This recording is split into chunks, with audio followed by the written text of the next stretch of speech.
Hello there. This is Mama Mary, the Soul Diva, connecting with you from across the Golden Veil. Thank you for tuning in to Wayne and I through Cryptic Frequencies as we raise the vibration of the universe one pulse at a time.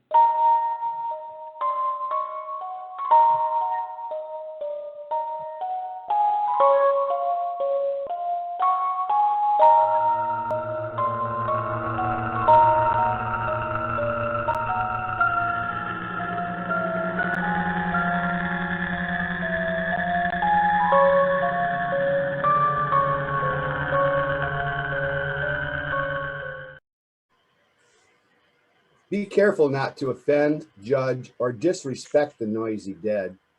Don't taunt, tease, or threaten, and never challenge or dare spirits of the dead. Our dealings are not with human flesh and bone, but rather with an essence that opposes all logic and even defies basic laws of nature, like time and space. Prepare yourself by putting on the whole armor of God, that you may be able to stand against the schemes of the devil, because you just never know. Welcome to Cryptic Frequencies, a video podcast dedicated to exploring the mysterious. I'm your ghost hunting host, Wayne Preston Curtis Thomas.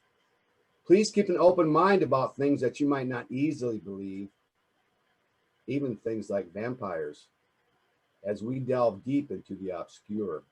On this episode of Cryptic Frequencies, we're pleased to welcome Todd Clements, author, Mackinac Island historian, paranormal researcher, and perpetual paranormal investigator. But before we get into the haunts of Mackinac, let's meet the co-host and my friend, a light to my path, Mama Mary Bassett, our producer. Hi, everyone. This is Mama Mary, the Soul Diva. How's everybody doing? Our guest today is all about one of my favorite places. So behind me, I have what it looks like in Christmas, because I was curious of what it looks like during the winter time, because who knows? Because there's not a whole lot of people that are brave enough to go there during the winter. So Todd, I'm looking forward to this. How are you? I'm good. How are you? Good. It's I have tornado bells going off. I apologize for the tornado bells going off in the background. I guess it's 1 o'clock. Oh. So you got here on short notice, but with good reason. I wrote an article on you, and apparently... Thank you. Yeah, thanks. Yeah, apparently it wasn't exactly accurate. And I know one person read it, because you got back to me right away and said, you know, that story probably isn't true. So we'll talk about that tonight.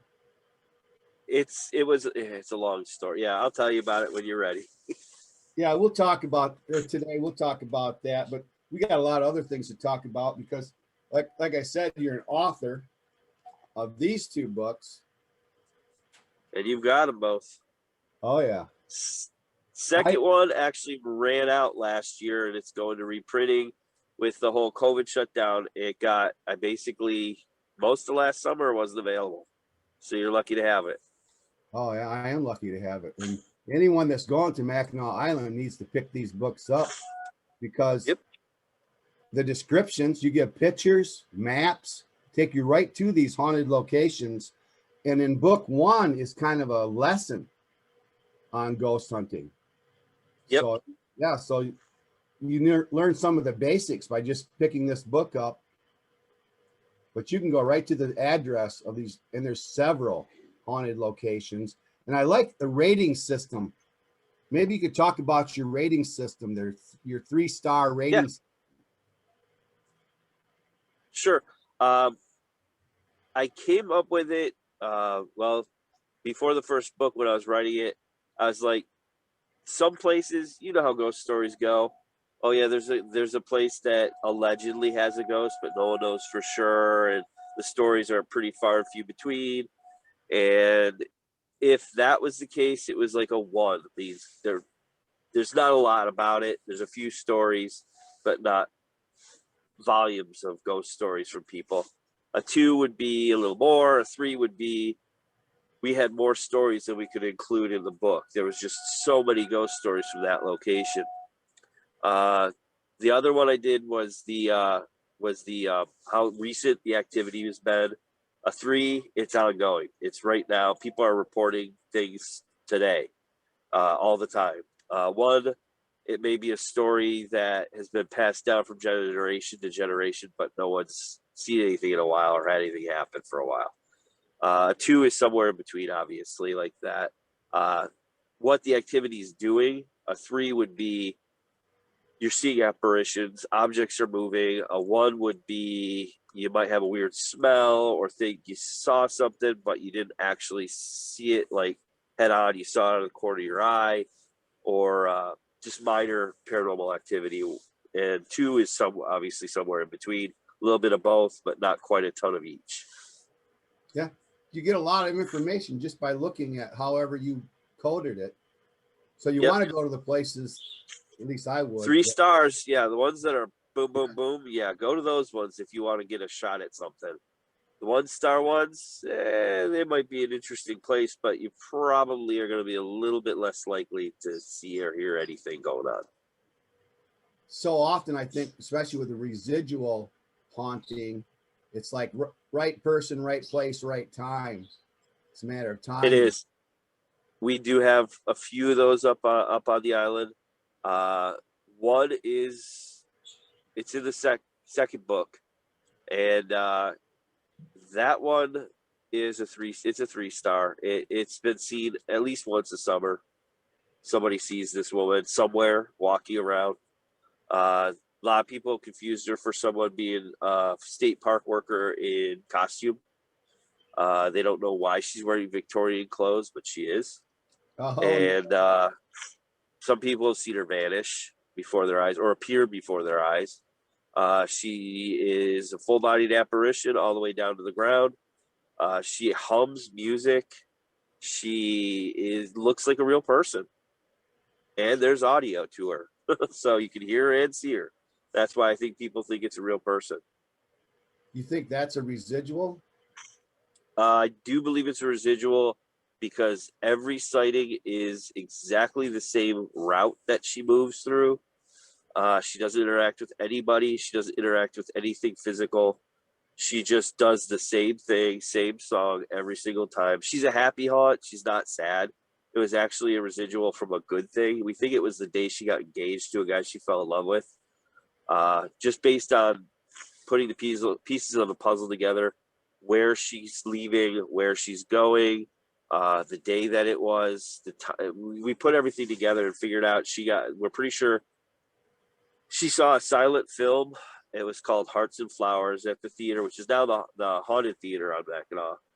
But it used to do silent movies. We think she saw a silent movie, Hearts and Flowers, which was very popular the year she got engaged. It would have played on the island. She was whistling the theme song, Hearts and Flowers, or humming it.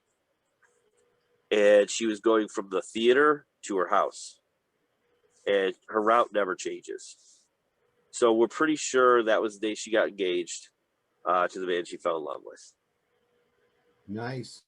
And then you Yep. describe the difference between residual and an intelligent haunting in your book, in that first book. You talk about Right. that. And the same terms that I use, so I liked it just because residual and intelligent or period clothing kind of gives it away for these historical haunts, I think. Usually.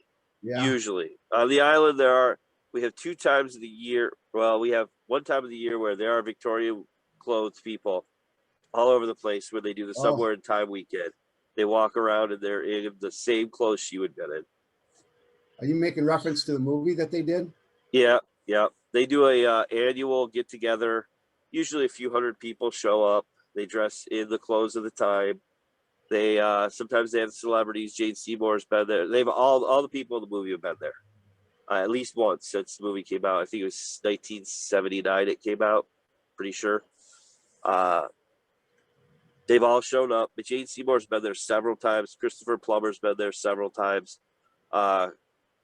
Christopher Reeve's only been there, I think, once, maybe twice. Then, of course, Plumber just passed away.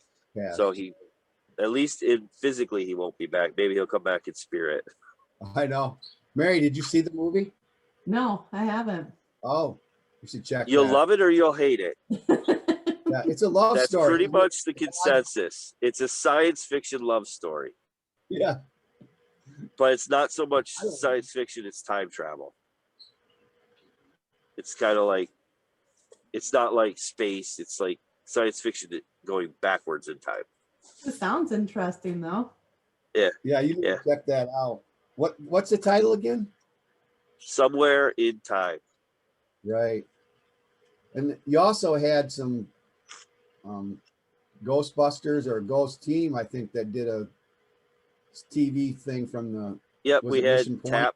Taps did Mission Point for the TV show Ghost Hunters. That was fun. I got to be on that one, which was always fun. You realize the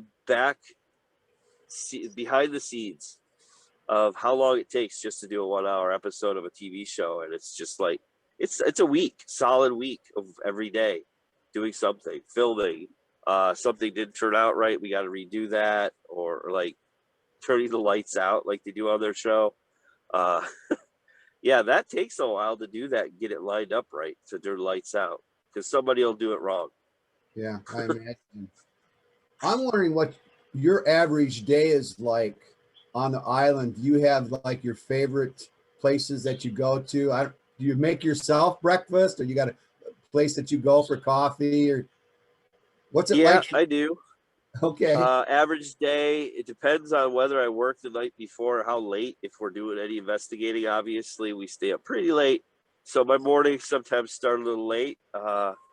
Depends on what we do the night before, but I stay in like basically a guest house up on one of the bluffs, which is great because when the owners aren't there or they don't have someone visiting, we get to stay in the main house, which is 9 bedrooms. I don't even know how many bathrooms.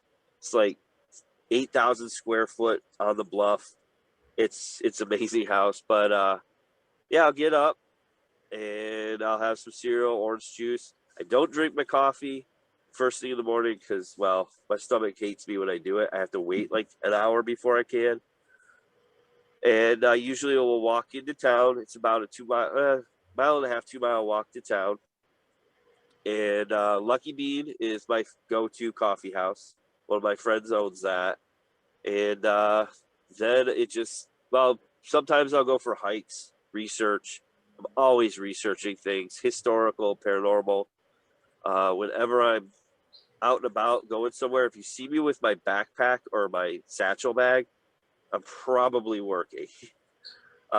Whether it's going through archives, hiking the woods, finding unusual things, looking for legends, looking for caves. There's caves on the island that no one knows where they are. Wow. I found a couple of them. One cave the caves were a big thing back in like the 1930s on the island. And somebody tried to document all the caves on the island. Some of them are nothing more than a scoop of a rock out of a hill. But there are some there's one that I haven't found that I'm looking for still. It's supposedly a hole in the ground and you can hear running water down really deep in it, but I haven't found that one yet. That was in an old newspaper article from the 1930s. I have found the real Skull Cave. The one you see on the carriage tours, a lot of people say that's not the actual Skull Cave, where a guy who was running from Native Americans who were killing a bunch of local residents on the island, or not on the island, but on the mainland. He ran to Mackinac Island, hid in the cave. One of his friends who was a Native American told him to run because they're coming for the settlement. They're coming for the British settlement that was there at the time. And they slaughtered almost everybody there. And he was on the island, ran in the woods, found a cave, went to sleep, was well hidden, woke up in the morning. The floor of the cave was covered in bones. That's why it was called Skull Cave. Human remains, animal remains, all different types of remains. And his description doesn't fit the cave they call Skull Cave. His description was a very small opening, 2 caverns, and very well hidden. The Skull Cave that you see, that's on all the maps and all that, It's a big opening. It's not very deep, and it's not well hidden. Okay. So I talked to a guy who is another island historian who knows a lot about the myths and the legends, just like I do. He's off the island now, but I've kind of filled his shoes. And it's off of a trail in the middle of nowhere. He said these two trails meet, Murray Trail, and I can't remember the name of the other one off the top of my head because there's a lot of trails that I can't remember all the names, but I know where they are. Where they meet, if the two trails are pointing one direction, where they meet, turn around and go back in the woods about 25 yards. Watch your step, and you'll find a small opening in the ground. That's the real Skull Cave. Very well hidden, obscured. Somebody put a boulder in front of the open of it about 5 years ago. So it's, I would say, a 1,000-pound boulder. I think the state park probably did it because you could go in there. Your cell phone dies immediately. As soon as you go in there, you have no cell signal. And it's not big, but it's big enough for someone to hide out in for a night. It's like they described, hard to find. 2 chambers. Second chamber was a little bit bigger than the first chamber. Really wet. Wouldn't suggest doing it. Really nasty. A lot of like goo. I came out of there. I had to change my clothes. Yeah. It was bad. No, this is Didn't why see any bones. No bones though. But This is then again, the state park probably took them. this is why I described you as perpetual paranormal investigator. I think while you're on the island, yeah, I don't know if I think I would probably wear a camera right on my head or something. If I did, I would have some footage. Yeah. Now, I don't see things that often. And on investigation, I mean, I've investigated on the island so many times. You have seen a lot, but it's not like every summer or every day I'm seeing something.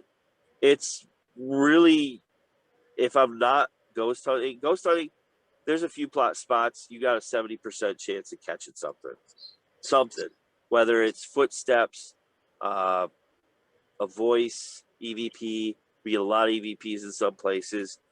Some are better than others. And occasionally, I mean, I've seen 5 apparitions. 2 are shadow people. I don't know if people would consider those apparitions, but they're humanoid in their form. Yeah, so I mean, I have seen some things, but I've also been doing this since I was 12 years old, since I was a kid. So Mackinac Island, the most recent one I've seen was probably Harvey, who's one of the famous ghosts at Mission Point. He was standing right next to me. I mean, literally right next to me. He had a striped shirt on, had blonde hair, buzz cut. And when I looked right at him, he disappeared right there. When I started looking away, there he is. You could see it. You could only see him in your peripheral vision. You couldn't see him straight on. Now, this is Mission Point apparition. Is it Yep, it's at the theater at Mission Point. And he was actually the ghost I saw when I was 12 years old, which got me into the whole paranormal when I was a kid because I saw him when I was 12. And I remember it very vividly. It was like July, middle of the day, outside by the pool. I look up at the bluffs. There's a man standing there.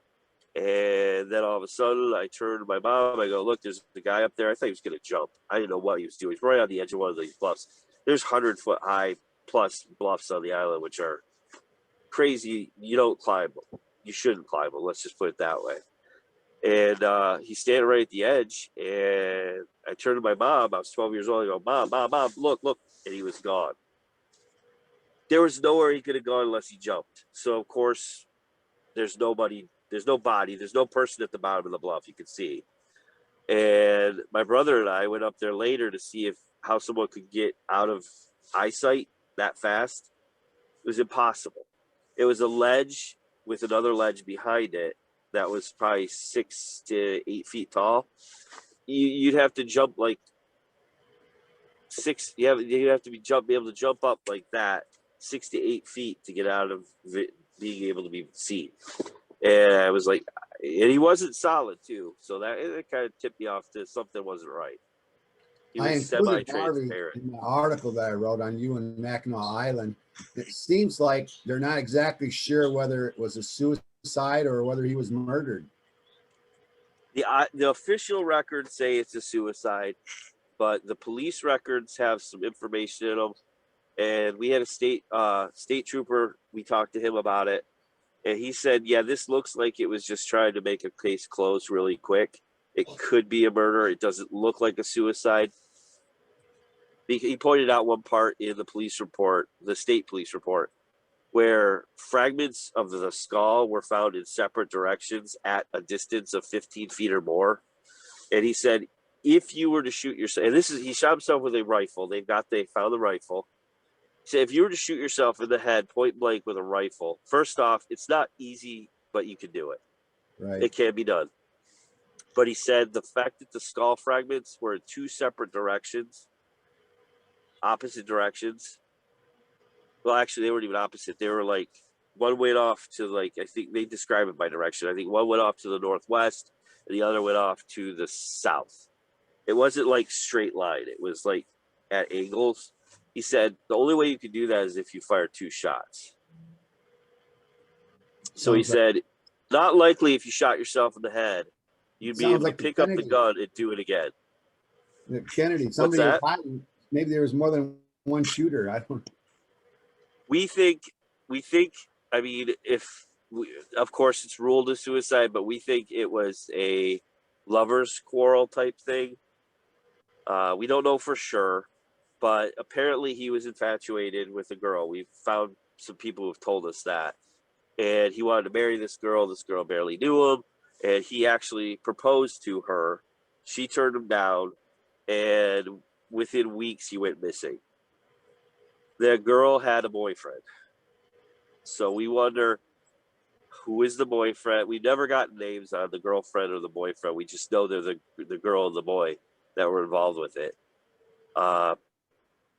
Did he take him out to a bar? Did he take him off in the woods? Did he shoot him? Because he was after his girlfriend. The guy was obsessed.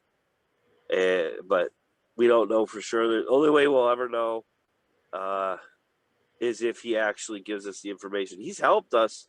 We've got EVPs from him over the years. One was not suicide. Oh, there you go. I didn't do it. At one point, we didn't have the police. Before we had the police report, we didn't know how he died. In the first book, it talks about him jumping off the bluff. We found out later that isn't how it happened. When we did find out before the police report, we did have an EVP that said rifle. It was a rifle. And it was a rifle. And not suicide. Didn't do it. Strange little EVPs before we got all the information that we were like, yeah, okay, this is making sense now. Maybe he didn't kill himself. Maybe that's why he's haunting us, because he wants people to know he didn't kill himself. Right. It sounds like you're putting some pieces together. That's it's a process. You do get a lot of information that doesn't pan out. Sometimes you think you've got like a treasure trove of information, and it turns out that the sources are kind of not credible. When you're out investigating, if you find some Native American artifact, are you able to keep it? Nope.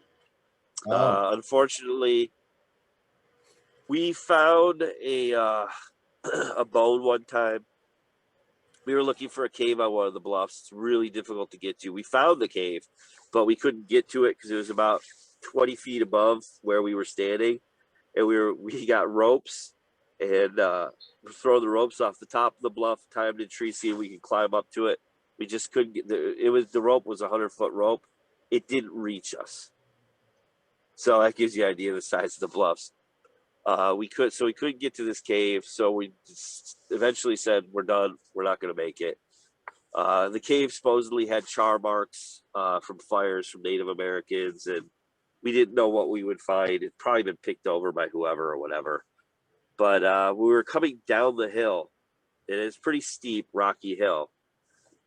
So we're sliding on our butts and everything like that because it was too steep to kind of walk down. And I saw it looked like a weird rock. I grabbed it, looked at it. It was a spine, or not spine. It was a backbone. I thought it was maybe from like a cow or some other wild animal. It was big though, so it would have had to be a bear, cow. It's something bigger than your average raccoon. And I kept it just because I figured, you know, who knows. So I take it to the state park, and one of the guys that was working in the state park looked at it. He said, yeah, this is Native American. This is a human bone. So I found a Native American backbone, single bone. And they said it was probably at least 700 to 800 years old. Oh, wow. Do you have So bear? it's been there a long time. What's that? Are there bear on the island? They can be, but there aren't typically. And I don't remember what year it was, but it was, I would say 1940s was the last reported bear on the island. They found out there was a bear on the island. It had been spotted. Some hunters, they can't have a bear on the island. It's too dangerous. Yeah. Some hunters found it. They shot the bear. They realized it was a mama bear and she had one cub. So they actually kept the cub. It was very kind. It was sweet. And they turned it into a tourist attraction. Come see Cubby, Mackinac Island's black bear. And there's actually a room in one of the museums there, the Stewart House Museum, that is actually dedicated to Cubby the bear. There's books written about Cubby the bear. There's photos of Cubby the bear. So that was our bear on the island. We do have deer. I've seen deer. I've seen a coyote once out by the cemeteries. And then we have a lot of otters. Otters are not afraid to show themselves, usually around sunset. Just before sunset, sit by the water in downtown where all the people are and just watch. Eventually, you will see an otter playing around or getting food. They float on their backs. They hit like clamshells and they start eating. One time I got lucky enough to see a mom with all her baby otters crossing the street. That was really cute. We had a beaver a few years ago, but nobody knows what happened to it. It just was gone one day. It was out by Mission Point, and every night, again, at the end of the night, you'd see him come out of the reeds and swim to his little beaver dam that he had in the middle of the water. So we had a beaver. It was the first beaver anyone's seen on the island in years, but then all of a sudden he was gone because I think someone got rid of him because he was destroying trees downtown. Well, He was going after the trees. I could see that. Yeah. Are they protected in any way? Any of the animals? On the island, Right. I don't think we have anything that's considered technically protected species. You're not allowed to hunt, but people will do it without anyone looking. And that's what the beaver was probably part of that. 80% of the island is state park, right? Yep. So that I think there's got to be some protection just for that. Like you say, Yeah. You described the island as a huge cemetery or a Native American burial ground. Which is originally, it was sacred land. It was their sort of the Garden of Eden to several different tribes. It was where their great god came to earth to visit and do whatever the great gods would do. There's a lot of stories about different spiritual entities in Mackinac Island with Native American mythology. So there is that. They taught man how to do agriculture, how to hunt, how to make weapons, how to make tools. Mackinac Island, there's a very rarely visited rock on the island. It's called Friendship Altar. And I think it's in the second book. I'm pretty sure that story's in the second book about a spirit coming to the rock. He would stand on this one rock in the middle of the woods. That's where he taught everybody agriculture, how to make bows and arrows, spears. He taught mankind how to become civilized and be able to live off the land. Well, then men started fighting and there were wars. And he said, I'm not teaching you anymore. And I know so much more, but I'm not going to teach you another thing until you stop the wars. And he never came back because we're still having wars. But that is one of the visitors of the island. And the Island of the Dead, basically, it was sacred ground, and they thought for people to be closer to the great Gitche Manitou, the great god, they would bury their dead on Mackinac Island. Now, at first, it was just the chiefs of the tribes, their families. holy men, medicine men, shamans, whatever you would like to call them, the highest of the tribe would be buried on Mackinac Island. Well, they weren't too far off from the way people are now. If somebody's doing something and they're a famous or a big person or important person, well, everybody wants to try it to do the same thing. So it became a trend that people would start burying their dead on Mackinac so they'd be closer to their great god. And they started burying people everywhere. The rule of thumb is if you can dig deep enough to bury someone, it's already taken. So, I mean, you hear stories of them doing construction on the island, digging a basement or doing pipe work. They come across bones all the time. Now, until recently, they would just take them and throw them in the lake. They just toss them aside. They had no respect for any of the bones or anything they found. It was just like, it's in the way, throw it away. Now they try to keep it quiet sometimes because they know if they find something, the archaeologists are going to come in, they're going to shut down their construction project, and they're going to find out what's going on. Is there anything here? Is there any jewelry? They want to get all the information on it. So sometimes they keep it hush hush. I've heard a few stories of that. And then where we actually have our tour company based out of one of the hotels downtown, Bicycle Street Inn, they put a basement in when they built the building. There was at least 12 sets of human remains. Some were European descent, some were Native American descent. You can tell by which way the bones are facing. Native Americans always had the head pointing to the sky, so they would kind of be hunched down in a ball, but their head would be the highest point, where European burials, you're laying down in a coffin, basically. So they knew by how they were laid out what they were. They found a little bit of both. Because it was just basically standard burials, they didn't find anything special about it. They didn't do an archaeological process of it. They collected the bones. The European bones were moved to the cemetery in the middle of the island, where they used to be a cemetery right by where they found them, but they moved most of the bodies, but not all of them. Right. They moved the headstones, but you didn't move the bodies. Poltergeist, right? Yeah. That creates and there's activity above where the cemetery used to be. Go figure. Go figure. But they think some of the bones, because it's really, really close to where the cemetery, over time, rainfall, erosion, might have shifted over towards where that the back end of that basement, towards the front end was where they found the Native Americans, which would be closer to the shoreline. And the Native American bones are still at the police station waiting for the tribe up in the Sioux to come get them because they haven't gotten them yet. They're sitting in a box. And the European settlers were put in St. Anne's Cemetery. I've never seen where they put them. There's no marker for them, but they're somewhere in St. Anne's Cemetery in the middle of the island, which is where they moved the cemetery to. So there are bones everywhere. We call it the Island of the Dead because there's people buried everywhere on the island. Yeah. The cemetery is not the only place. It's British. I have a question, Todd. Yeah. Can you tell me anything about the drowning pool? Yeah, that's the one. That's the one. Okay. Well, we were pretty new to doing our walking tours. It was the second season of doing our walking tours, which are based off the books, but there's some things in there on the walking tours that aren't in the books. It's a little bit of give and take. We were told by two taxi drivers, separate times, about this drowning pool. We knew the water. We knew what it was. We knew where it was. It's out in front of Mission Point. It's like a really deep pond out in front of Mission Point. People can find it. It's very easy to find. Just walk the shoreline. You won't miss it.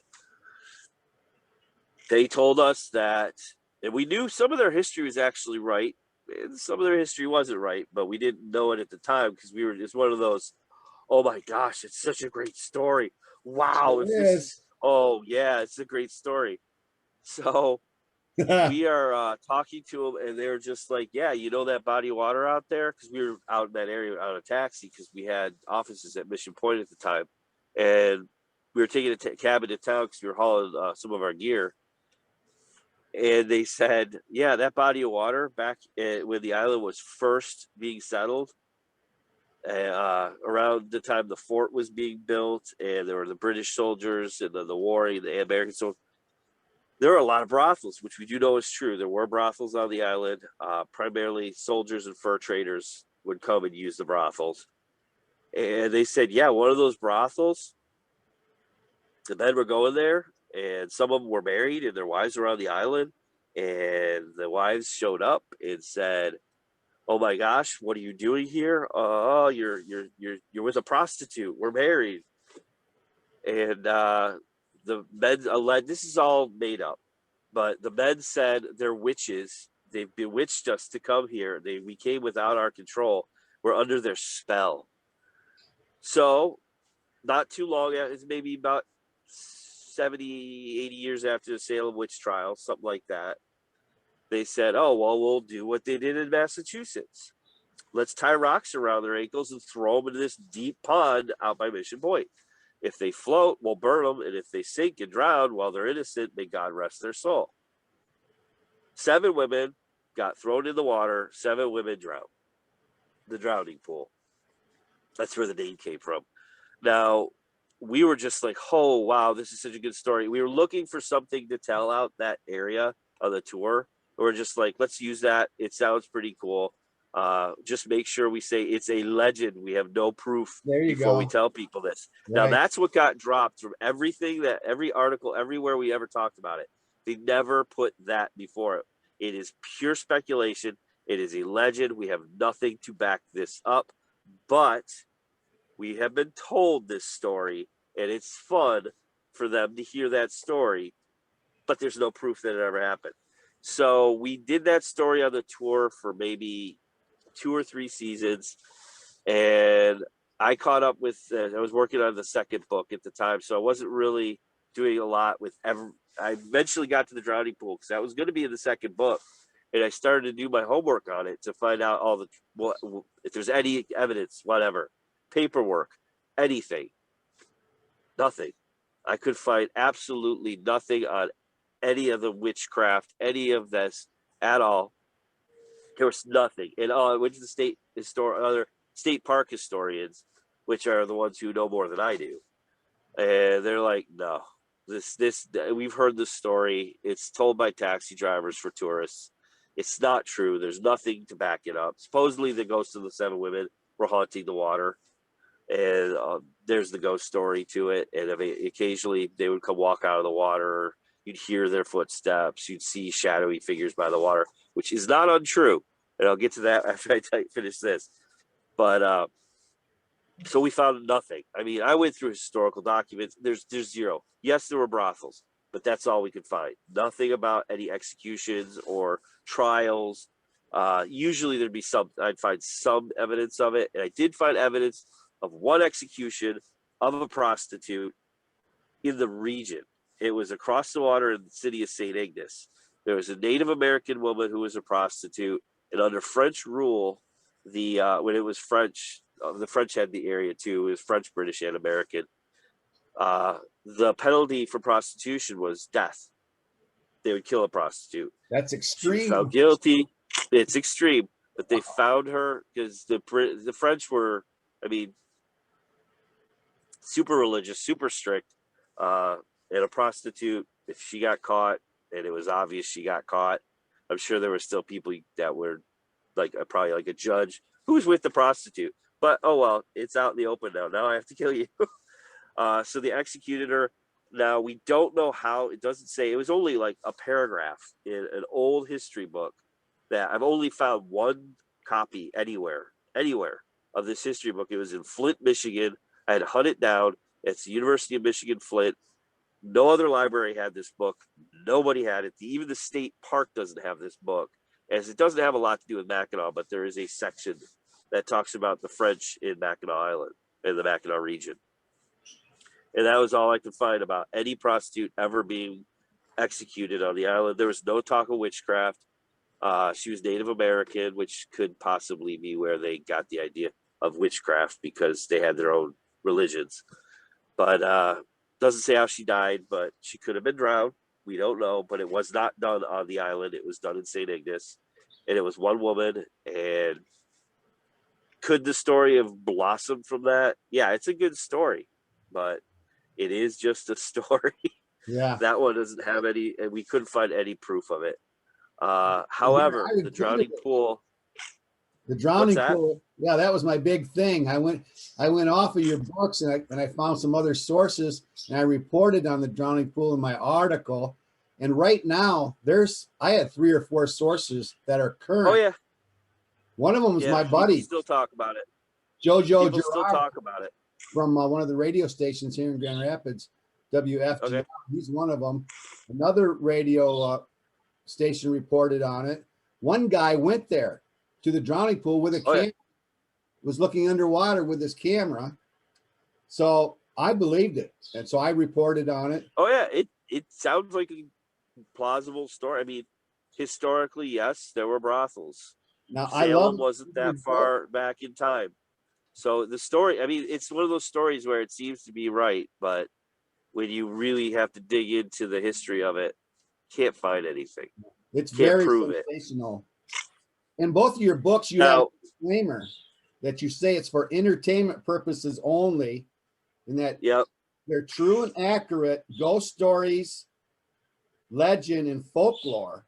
Now it's when these stories become rumor, myth, and complete fabrications that there's a problem. And I fell into. Well, oh yeah. Well, the stories in the book are the stories that I personally feel have a lot of weight to them. I know the history is correct. The ghost stories have come from multiple sources, reliable sources, people who don't know each other. Like I'll get a story at, say, Pine Cottage. It's from staff that work there. It's from guests who have visited there. It's from other people workers, whoever, who've been there, and they've had things happen. Now these people don't know each other, and they're describing almost identical situations. They're different in little things like where they saw it or what happened when they saw the apparitions or anything, but it's the same description of the attitude of the ghost, the clothing of the ghost, the locations, general locations. I mean, they're all in similar parts of the building where people see things. Other parts, there's never a report. Yeah, that's got some support to it. I investigated Pine Cottage. I had 2 things happen that were crazy. Don't ever ghost hunt alone, by the way, because 1, you don't have anybody to prove what happened, and 2, if you get into a situation, it's you and whoever's not there. You can't see, and that was what happened to me. It scared the hell out of me. I had an EVP. I had my microphones I use for recording EVPs are 360-degree headphone thing. So it's like using your own ears. It amplifies it while it's recording it, so you hear what it's recording. So if you ask a question, you hear it right then and there if there's an answer. It was right behind me, and the only thing behind me was a fire escape door. And it was off season. The fire escape was one of those metal rickety, rackety ones that would make a ton of noise if you moved on it. And first thing, I was alone, and I asked, "Is there anyone here with me?" And I got the answer, "Behind you." It was a man's voice. I was just like, I don't want to turn around. Yeah. But I got as an investigator, I got to turn around. So I turn around, there's nobody there. I look out the fire escape door. I open it up. There's nobody on the fire escape. I step down on the fire escape. I don't trust that fire escape. I know they fixed it since then because they got a new owner, but it was like, is this going to fall off the side of the building? Because it was really like an old fire escape. And there was nobody around. I checked, there was a bedroom and a bathroom nearby, which was basically on the sides of me, not behind me. I went there. I looked all over there's nobody there. There was nobody there. I was the only person on the floor of the building at the time, too. Everybody else was on floors above or below me because we didn't have a lot of people. So we split up and we had like 4 or 5 people. It's a 4-story building with a main floor. So we were all split up. There was nobody there. It was just me and the guy behind me. So that was the first, and a rocking chair rocked on its own. We all saw that. And there's a ghost of a little girl who sits in a rocking chair and rocks. We'd see her, but the rocking chair moved. I think confirmation comes when you can get these things to repeat. Yep. Yeah, and Pine Cottage is it's pretty reliable as far as too many stories. And like I say, that's how I get the stories that go in the book. If it's not in the book, it's either one we're researching, and we might be sharing it on the tour a little bit because we're researching it, which also helps us because sometimes somebody will be on the tour, we'll start telling the story, they'll be like, that happened to me. That happened to me. We're like, boom, another witness supporting it. Right. But the drowning pool does have paranormal activity. It's not super active. We think we know who it is, but we haven't got a name yet. And until we get the name and date that the guy died, I don't want to really push it. But we know that a local on the island has lived there their whole lives. And they said in the 1980s, there was a big beer drinking party out at the drowning pool. And everybody was drunk, everybody was partying, and a guy supposedly jumped in there and no one noticed. And he got tangled up in seaweed and drowned. He died there. Nobody knew about it until later that he was underwater and had passed away. We think that's who's haunting it. I've heard the footsteps, and I've seen the water move in ways that shouldn't naturally move. Splashing, like somebody's move. It looks like what a fish would do. Excuse me. What a fish would do if you're pulling it up on a line and you got it right at the surface and it's just going nuts, flapping and splashing. We didn't see any fish. I've only seen it there like little minnows. But it would have been probably pretty good sized bass or bigger. It was too big to be in that pond. And we didn't see any fish. No one's ever pulled a big fish out of there. So, but it kind of looked similar, but it was moving while it was doing it. And it was moving away from us. So we don't know if that was paranormal or not. But the rocks, when I heard those rocks, there's lots of rocks on the island. They're everywhere. On every shoreline, it's all rock. And if you ever walk on like gravel, it makes a certain sound. It was me and two other people. And we were sitting by the drowning pool, trying to see if we could find anything. And we heard footsteps coming up behind us on the rocks. It was pretty clear. It was like the crunchy sound of rocks. And we're all looking, turning around. We can't see anything. There's nobody there, but it was definitely footsteps on these rocks. So we think it's the guy who drowned there, but we're still trying to find out who he actually was. You can go to the drowning pool. You may see something, but probably not 7 witches because you can't find any reference to witches at all. There are some references to prostitution and to brothels, but after you told me that it was not true, I went back and researched some more. I found an article where they actually quoted you directly. Yeah, I know. And they left out part of what I said. I know, this and it was is legend. I was waiting. Where's the end of it? Where's the part where you say no, this isn't true? Because then they're saying, well, this is fake news, but they were saying even Harvey. I mean, they were putting doubt into everything that Harvey wasn't true and other things. I know Harvey's real name. I know where he lived. I know why he was at the school. I know how he got in trouble with the police. I know so much about that guy. It's ridiculous. And yes, he is 100% a real person, true story. How he died is really the mystery, and whether or not you believe there's a ghost or not, that's about it. But we know everything about Harvey. We know his real name. His name's not Harvey. We know a lot about him. We know it's a true story what happened with him. We just don't know if it was suicide or murder. You know, a big thing with Mackinac Island is the pronunciation. I don't know if you can read. Can you read my hat or not? Mackinac. Yeah, it's Mackinac City. But it's spelt differently. Yep. Because if you look at it, it looks like Mackinac. And if you're not, and believe me, we hear that all the time. It is not Mackinac. No. It looks like it. But the difference is, how does an English British person say it, spell it versus a French person spell it. Both are pronounced Mackinac, but the British version has a W, which makes sense. Like English, this, W, Mackinac City. Mackinac, The French has a C, which is silent. They make it difficult. So it's still Mackinac, but it looks like Mackinac. It would be bad enough for people visiting just with all the Native American names. Oh, yeah. Yeah. Yeah. A lot of them changed their names to more British or French names just for, they try to convert a lot of Native Americans to European standards up there. So some of them have Native American names, but most of them have an English or French version of their name too.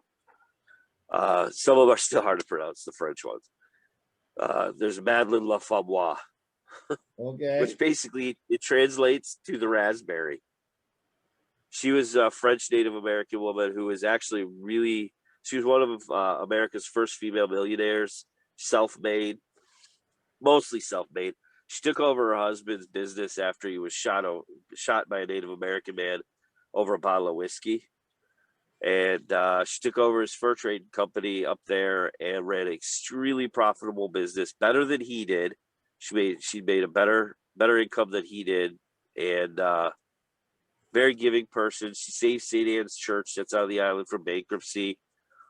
She did Sunday schools, and her daughter was married to Benjamin Pierce, President of the United States. So she's connected to the president of the U.S. and she did it on her own. But why they called her the raspberry, I'm not sure. But for years, they had raspberry bushes by her tomb. And eventually they moved her tomb back into the church. It used to be outside, but now it's back inside the church. Do you have any ghost hunting teams on the island? Ghost hunting teams? Teams. Professional teams? Probably not. Hobby amateur? Yeah, we get a few people who show up every now and then. That there's a few that live on the island. We work with them too, but it's a hobby. It's just like they're interested in it, but it's not something that they're passionate about. Usually they'll join us for an investigation when we do it, because I've been doing it so long and I got all kinds of little toys they like to play with. We don't have a professional team. I'd say 50% of the island can't stand ghost hunting and ghosts and paranormal and all that hoo-ha. And, oh, it's either the devil's work or it's all fake. It's not true, whatever. And then there's the people who are like, yeah, I've seen something, but don't tell anybody else on this island I've seen something, because they'll think I'm crazy. We're pretty much the team on the island. We've investigated a lot of places, not everywhere. Some places it's a lot hard to get in. Some places we've done it, we weren't supposed to, but we did it anyway. We just stuck around. That's how we did it in the beginning anyway. Most ghost hunters would sneak into abandoned buildings, things like that. That's how we did it in the beginning. But you put we've investigated. No trespassing. What? You say no trespassing exactly. in your book.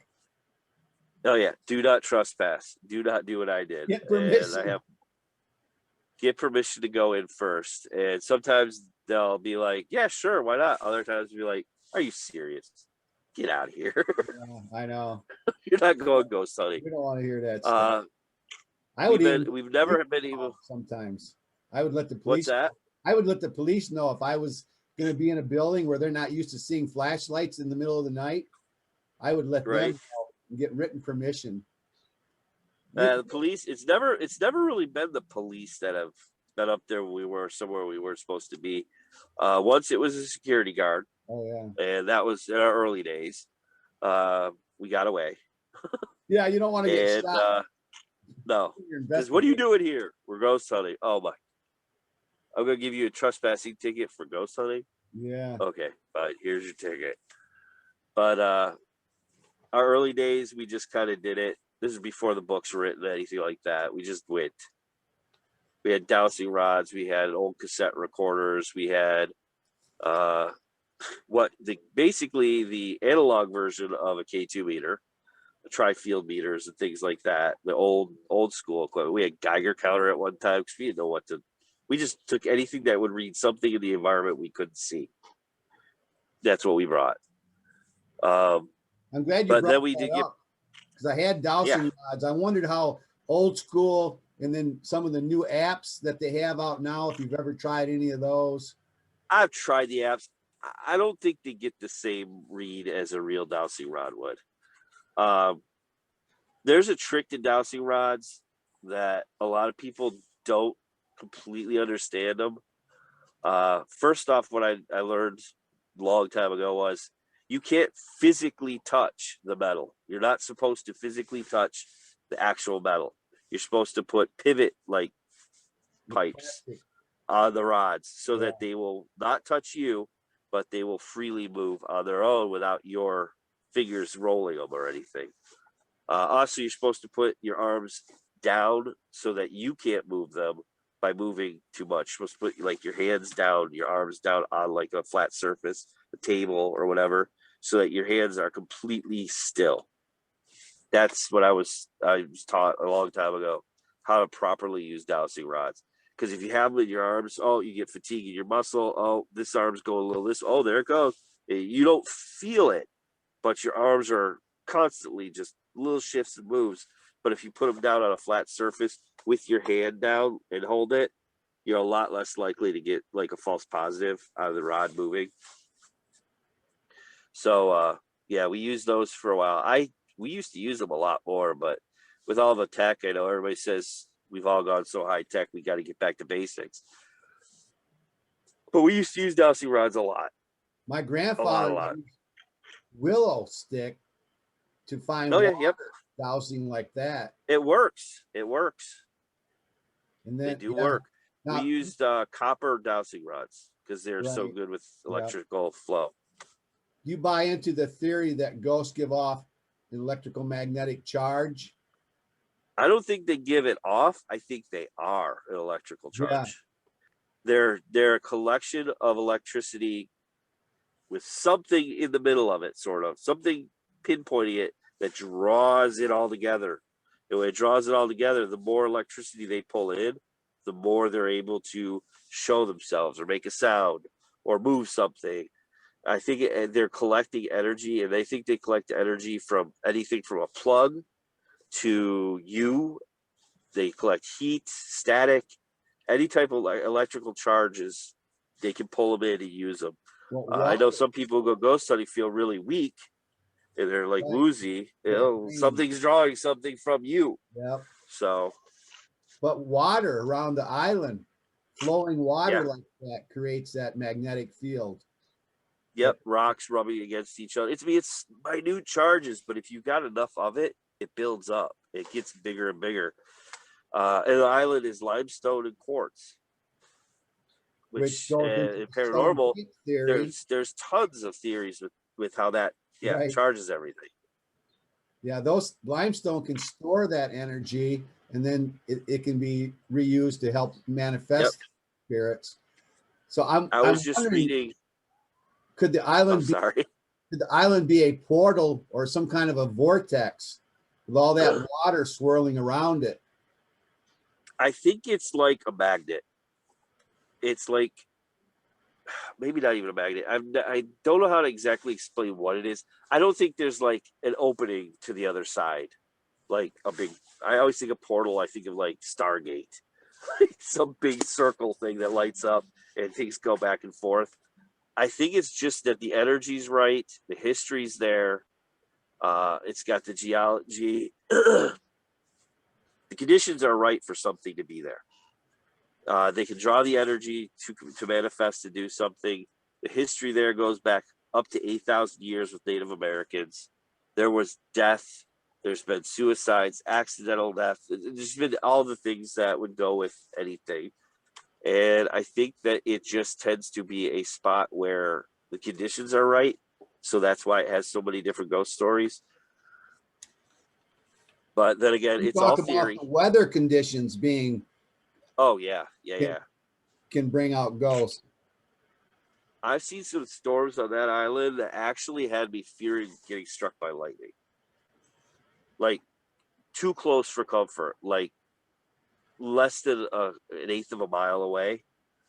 It hit one of the hotels. Everybody heard the explosion. It hit the transformer behind the hotel. It blew a hole through a wall in the hotel where the transformer got hit. And we were on tour during that storm. We kind of cut that tour short because the storm just rolled in. It rolled in, and it was dark at the time. It was October.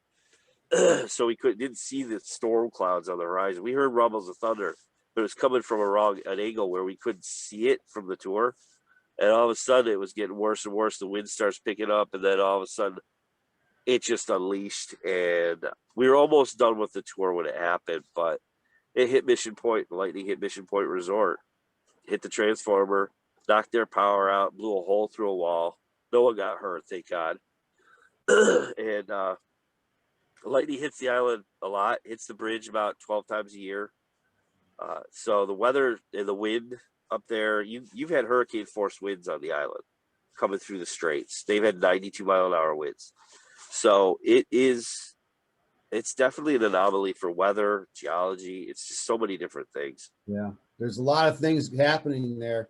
Now, Mackinac Island, it's one of Michigan's top tourist attractions. Most people are going to go for the fudge, the history, and the natural beauty, but you're going to go for those stories, the legends, and the tragic tales. Yep. Haunts of Michigan. It's your title of your 2 books, and also the title that you use for your touring system or your touring business that runs from May until just late October, but not quite to Halloween. We run basically with the tourist season. We open when most of the hotels are opening up and everything, and we close when most of the hotels are closing. Everybody needs to know you're wide open. You had a great business last year when a lot of other people. Yeah. There were a few stores that were closed for COVID, but really, I think it was like 3, like gift shops.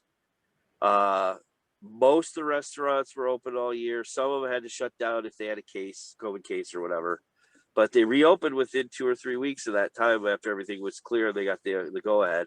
But yeah, last year, other than masks and plexiglass everywhere, it wasn't much different from a normal season. So did you get all the help you needed? I know you were looking for help. We were really shorthanded last year. We turned away a lot of people last year. We were sold out almost every single night in July and August. I think we had 2 nights we didn't fill up. And this year we've got a few new people. So we're hoping we could not have to sell out everything and tell people, sorry, tickets are all gone. Right. And, but like I say, we always say, if you want to go, once our tickets go online, which is usually in April, get the date you want and the tour you want, like quick, because we never know. Some of them sold out a month ahead. They're gone. Yeah. And we try to add tours if we can, but we're limited on staff. We can only have so many people, and they don't want to work every single night of the week. So we can only do so much. It's about a 90-minute walking tour. Give or take 90 minutes, easy walk, slow paced. We don't race around everywhere. It's pretty much wheelchair accessible. There's one spot where we'll go into a park, a grass. You have to roll it on grass, or it's across the lawn in the park. And otherwise, it's no big hills. There's a couple little hills. They're not big. They're short. And most of it's on sidewalks and alleys. We have a dirt alley we go through. That was one of the murders on the island. There's a ghost story attached to. Well, there's been several murders and strange deaths on the island which have ghost stories attached to them. So bring your EMF meters, your recorders. Yeah, we allow. We're pet friendly. We allow people to bring dogs or other pets on the tour. We had a potbelly pig once. But yeah, dogs are really good because they pick up on things we don't. And we did have a dog go after something in the alley that wasn't there. There was nothing there. Everybody saw there was nothing there, but the dog was wagging its tail and walking up to nothing. It was that's a good point by somebody, and there was nobody there. Mary, you have dogs? I don't. No. You got to get some dogs and train them to hunt ghosts. That's what I wanted. I'm trying to train my bird to hunt ghosts. I'm not sure if he's going to make it or not. Use him as like a translator of EVP instead of EVP. Parrot voice. We're going over. You're going to lose your voice talking so much. You know the guy that wrote this book, William J. Konkolesky. Oh yeah. Yep. This is his new book, Experiencer 2. He was our last guest, so we give a shout out to him. I don't know if you know Reverend Robert Duchesne and Nicole. Do you know them? Yeah. Yep. They're kind of like myth busters, and that's what they're trying to do in their newer books is go back at some of these myths and find out the actual names, clarify some of the things that have been misquoted for years. So this thing like what happened with the drowning pool is not going to happen. Yeah, that's what they're in. I mean, the problem with the drowning pool is we did put it on our tour for a little while. That's kind of where it got roots and took off with.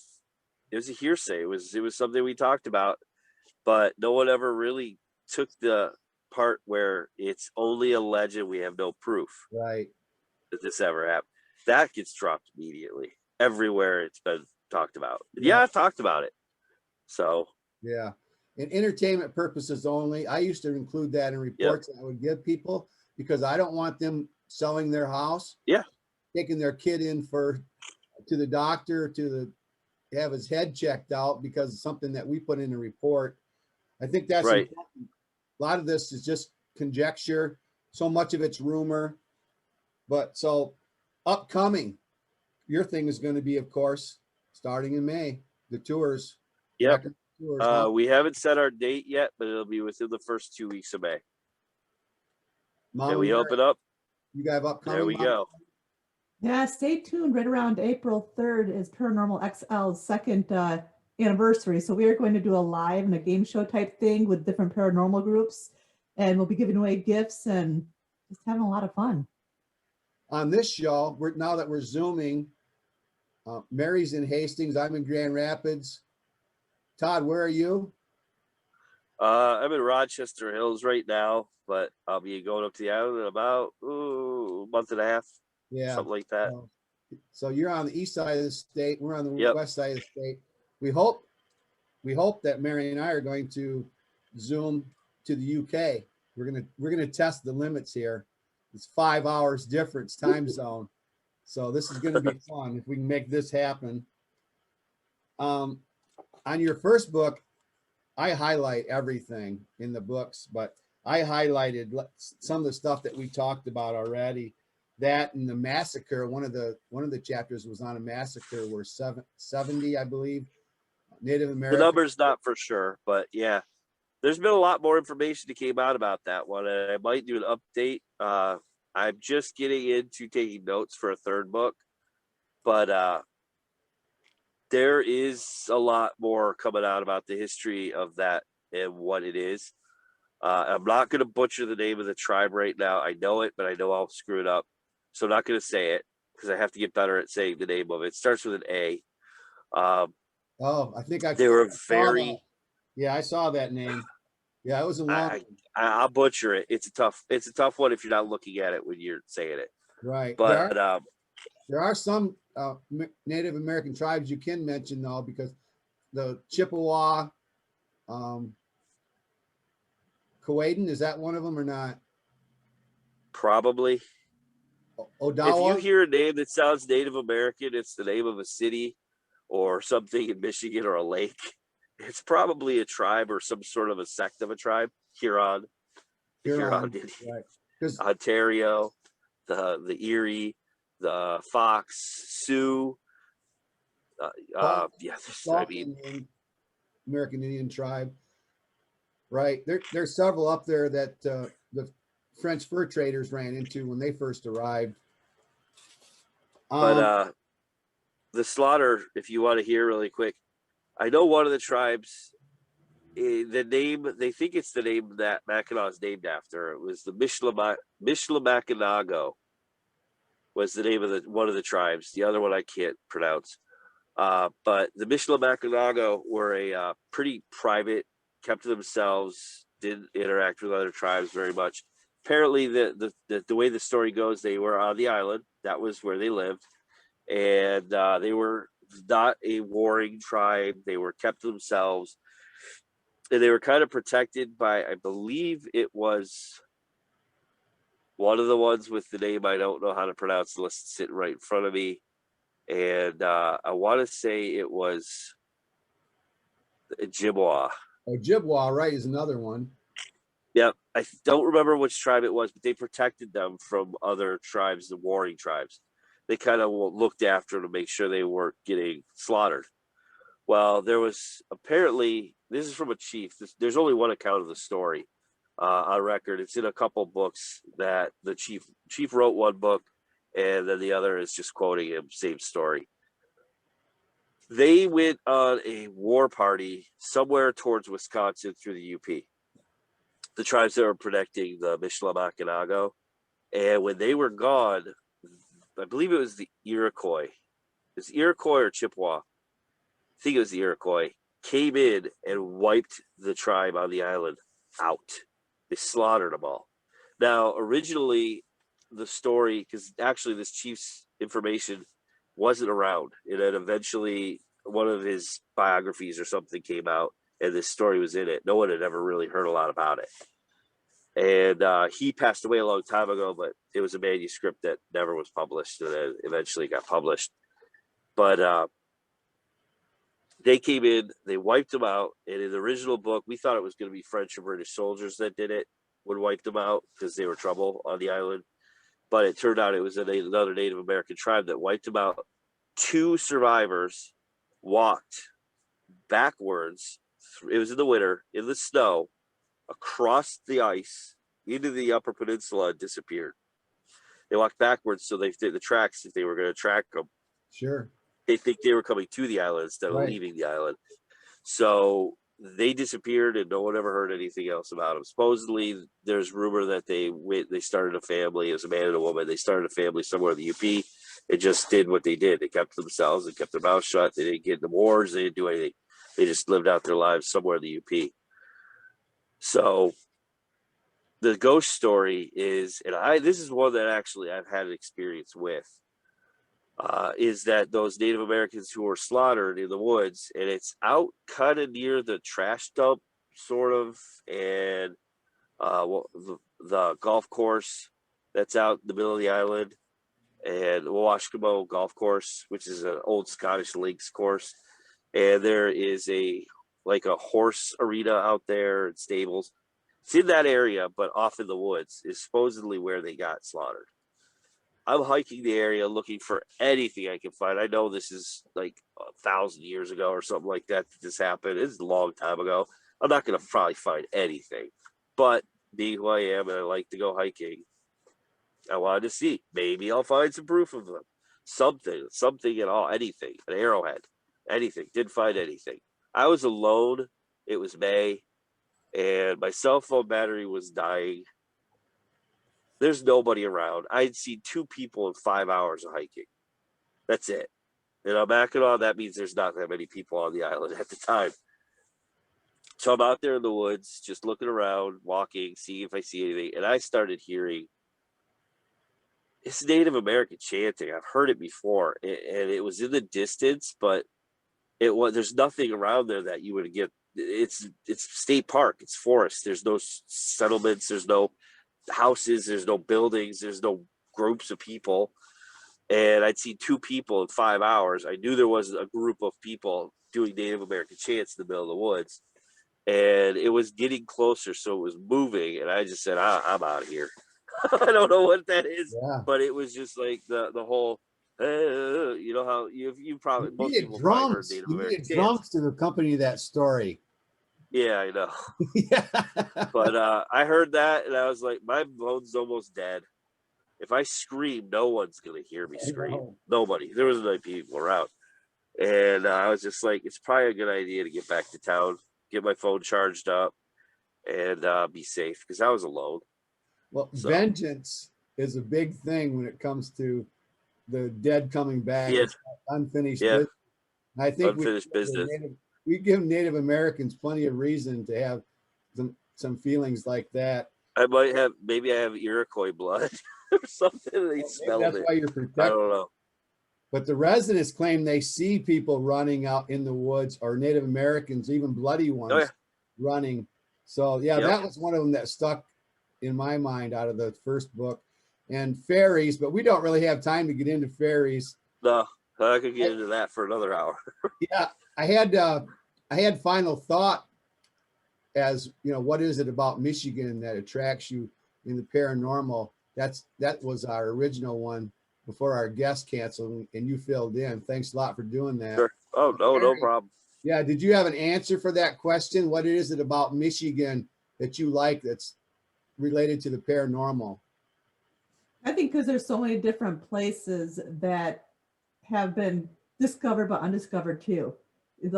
All the trees that we have, there has to be more out there than just what meets the eye. It's vast, especially when you go up to the UP. Love the UP, but you could explore for hours. You never know what you're gonna find. Weeks. Yeah. Right. Todd, I have to guess yours is going to be Mackinac Island is the big attraction when it comes to paranormal for Michigan, but maybe you have others. Yeah, probably. I'm friends with the guys who do the USS Edson, the naval destroyer from Vietnam in Bay City. So I'm there a lot with them. It's haunted. You talk about both ships in your book. Yep. And another thing about Michigan is lighthouses. We have more lighthouses than anybody, and several of them are reported as being haunted, whether it's residual energy from these people have spent their whole lives taking care of this lighthouse. Some of them indicate that it's actual intelligent spirits. Yeah, we have one that has ghost stories attached to it near Mackinac. It's not really near Mackinac, but it's in the Straits of Mackinac. It's on the other side of the bridge from the island. It's the Wachusett, and I'm afraid I'm saying it wrong, but the Wachusett Lighthouse, which is an old bell-towered, old-style lighthouse. It's been abandoned for a long time, but one of the keepers there apparently, the story goes, is he went missing. The people who I believe were relieving him or something said that they believed he drank too much and may have wandered off the side of the it's in the middle of the water. It's not a land attached. You have to take a boat to get to it. They think he may have stupid off the side one night during a storm or something and went missing because he was just gone. Yeah, the reason I do not report on lighthouses is I cannot pronounce half of the names. I get you on that. Oh yeah, but Michigan has so much to offer. We don't have castles like they have in the UK. We don't have Gettysburg, but we do have a lot of places that had war. Like there's the Michigan Triangle, right? In Lake Michigan. There's been UFO. I mean, yeah, Bill's probably talked a lot about that. There's one over the bridge. Right here, Mackinac Bridge had a sighting. I think it was in the 70s. They were actually going to scramble fighter jets for it. Right. So he talked about that. Yeah, because we just had Bill on, so he talked about that. And Bigfoot and Dogman. Dogman. We're on the top. I may have seen a Dogman. I may have seen Dogman. Maybe. I don't know what it was. I'll be honest. I'm not sure what I saw. It could have been a coyote, but it's a big coyote. It could have been a wolf, but the way it moved was not like a dog. I was near Cadillac, Michigan, coming down. I don't remember why I was up. I was up in Traverse City for something. I took a different route. I didn't want to go down 75, so I took another route down. And it wasn't close, but it was probably 200-300 yards up the road. It looked like roadkill. There was a deer. It was a deer, as I saw it when I drove by it. But something was eating at it. I thought it was a bear at first, but because it was pretty good size. It was about the size of a full-grown black bear, maybe a little bit bigger. But I just thought, oh, wow, I'm going to see a bear. I'd never seen a bear in the wild before that. I've seen them since, but before that, I'd never seen one in the wild. And I was like, oh, wow. And there I saw it like jerk up, turn its head. It looked at the car, and then it took off into the woods. Now, when it took off, it was on four legs when it first turned around. And then when it started to go off into the brush on the side of the road, it didn't have its front legs on the ground. It wasn't walking completely upright, but it was like, it was definitely running on the back two legs, but it was really hunched over, and its front arms were like in front of it, like not being used. They were just sort of dangling. And I was like, oh my God.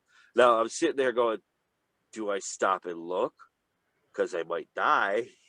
Yeah. So when I went by the roadkill, I slowed down, and it had been eaten away by crows and whatever this was. So it was pretty bad. It was torn apart. And I'm looking off in the brush in the woods, and I'm like, I'm not getting out of my car, and I don't see it. Yeah. So, oh well. But it was something weird. It looked like, it didn't have a bear's head though. It looked like a wolf or a coyote head. The snout wasn't right for a bear, and it didn't have the right. It had real like wolf German Shepherdish ears. They were out. So our bears are kind of like really low and curvy. So Yeah. I don't know what I saw.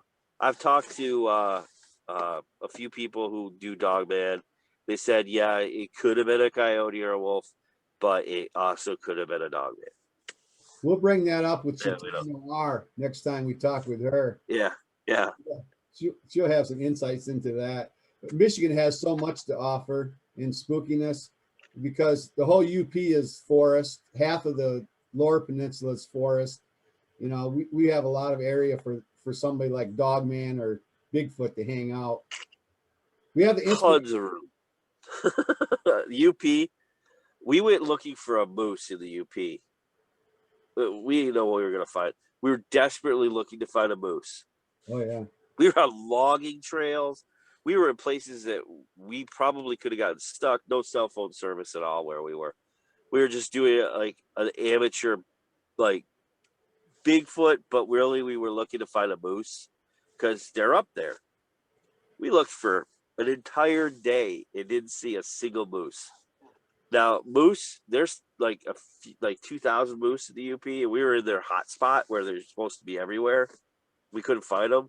You're trying to tell me there can't be some other animal we don't see that's a very small population up there? Oh, hell no. Yeah. There easily could be something else up there.